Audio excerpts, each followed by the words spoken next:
Hello friends, मैं कमेंटोर ए के सिंह और आज फिर हम अपने DSSB TGT यानी कि DSSB TGT SST की तैयारी करेंगे। और DSSB TGT SST हम क्या देख रहे हैं, क्लास 8 की पॉलिटिकल साइंस की किताब देख रहे हैं, यानी कि NCERT देख रहे हैं। और DSSB PGT पॉलिटिकल साइंस में हम क्या कर रहे हैं, जो तैयारी कर रहे हैं उसमें हम क्या कर रहे हैं, NCERT को कवर करते जा रहे हैं। जो 6th की आपने NCERT कवर कर ली, 7th की NCERT कवर कर ली, अब हम आ गए हैं 8th के NCERT पर।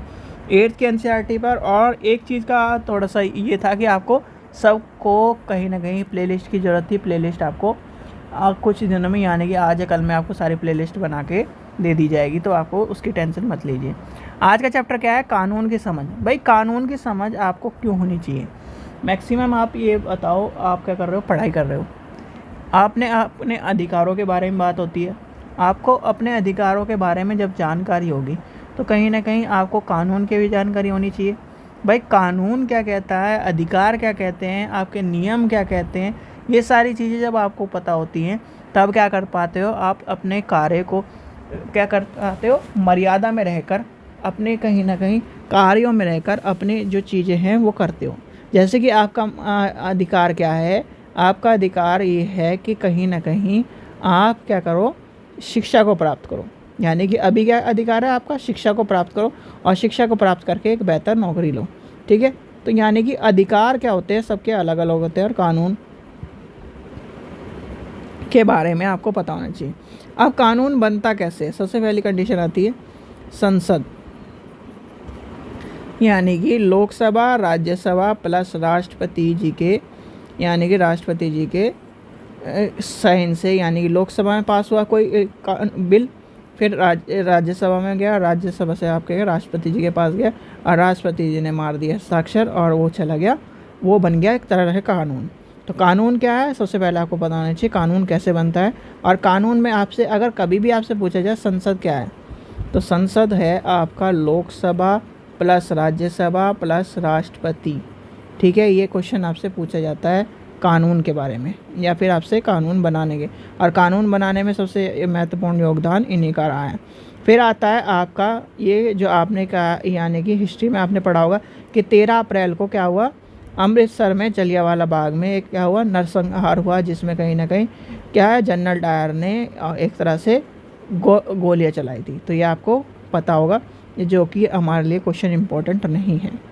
ठीक है, आगे देखते हैं इस चैप्टर में क्या इंपॉर्टेंट है। नए कानून बना, यानी कि किस तरह बनता है, जो कि अभी आपको मैंने बता दिया। भैया लोकसभा में, यानी कानून संसद द्वारा बनता है और प्रक्रिया क्या होती है, लोकसभा और राज्यसभा क्या है, आपके राष्ट्रपति जी के पास जाता है बिल। ठीक है, इस चीज़ का ध्यान रखना।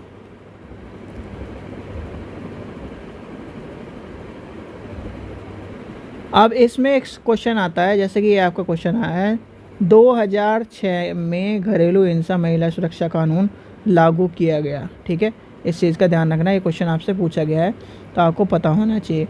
और ये कानून किस लिए लाया गया, कानून इसलिए लाया गया जो हमारी जो माताएं बहनें हैं, जो कहीं ना कहीं उनके साथ कहीं ना कहीं अत्याचार हो रहा था, और कहीं ना कहीं अत्याचार दोनों तरफ से हो रहा था।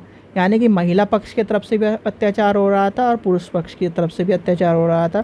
जैसे कि मान के चलिए, कहा जाता है कि एक पुरानी कहावत है कि महिला ही कहीं ना कहीं महिला की दुश्मन होती है। ये भी कहा जाता है, क्यों?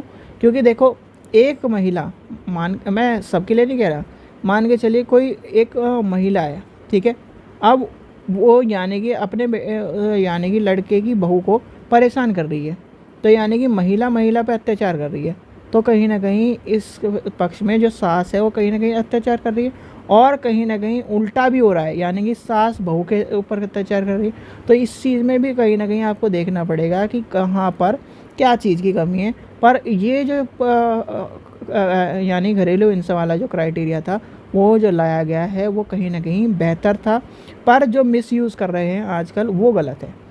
कानून अच्छा है, कानून बहुत ही अच्छा है भाई। आप ये मान के चलो, आप जो प्रकृति का जो नियम है, यानी प्रकृति की जो देन है, जैसे चाहे मानव यानी स्त्री हो चाहे पुरुष हो, वो प्रकृति की देन है। अब प्रकृति की देन पर आप क्या कोई अत्याचार कर रहे हो? भाई साथ रहना है अपने, यानी हस्बैंड वाइफ के तौर पर साथ रहो, यानी उसको सहयोग करो।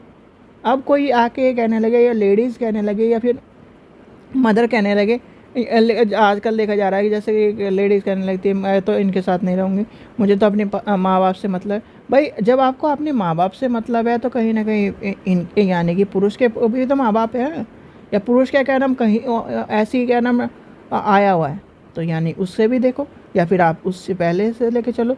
पुरुष कह देता है कि क्या नाम कि तुम यानी कि तुम इस तरह की चीज़ें, मतलब पुरुष भी उल्टा सीधा कह जाता है। तो यानी कि हमें ये देखना है, या फिर इस तरह की जो चीज़ें हैं जो समाज में हो रही हैं गलत चीज़ें, उससे कहीं ना कहीं एक तरह से समाज से निकाला जाए, तभी कहीं ना कहीं चीज़ें बेहतर होंगी। ठीक है, तो इसलिए कहीं ना कहीं दोनों पक्षों को ध्यान में रखना पड़ेगा।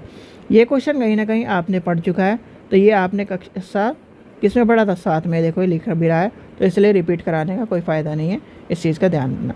यानी कि और आगे आती है अलोकप्रिय और विवादित कानून, यानी कि जैसे कि आपका क्या है आलोचना का कानून है, बहुत सारे कानून हैं, तो महिलाओं के लिए ये भी पता होना चाहिए। और आजकल क्या है महिलाओं को क्या है आरक्षण मिलने लगा है, और महिलाओं को आरक्षण किस में मिलने लगा है, महिलाओं को आरक्षण हर जगह मिलने लगा है। जैसे कि आपका नगर निगम में आरक्षण है, और नगर यानी कि नगर निगम में हो गया, आपके पंचायत में हो गया, बहुत सारी जगह, सब जगह आपको क्या है महिलाओं के लिए आरक्षण है। जैसे कि आपको शिक्षा सिंगल गर्ल चाइल्ड वाला आरक्षण है आपको, जैसे कि मान के चलते हैं अब एक अभी एग्जांपल पढ़ा रहा था मैं आपको, बता रहा था पंचायत, और आपको आज टॉपिक करवाया नगर पालिका का। नगर पालिका में कितना है, यानी 1/3 महिलाओं के लिए आरक्षण रखा गया है।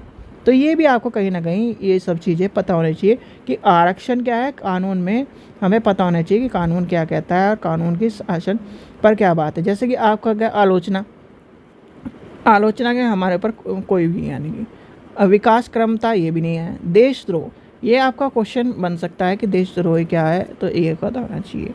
ठीक है, तो यानी कि कानून क्या कहता है, कानून हमें ये कहता है कि हमें क्या करना है, यानी कि जैसे मान के चलिए स्वतंत्रता और शोषण के विरुद्ध, और आपका क्या है यानी कि आपका अधिकार है, आपको क्या है मान के चलिए आपको अधिकार है कि आप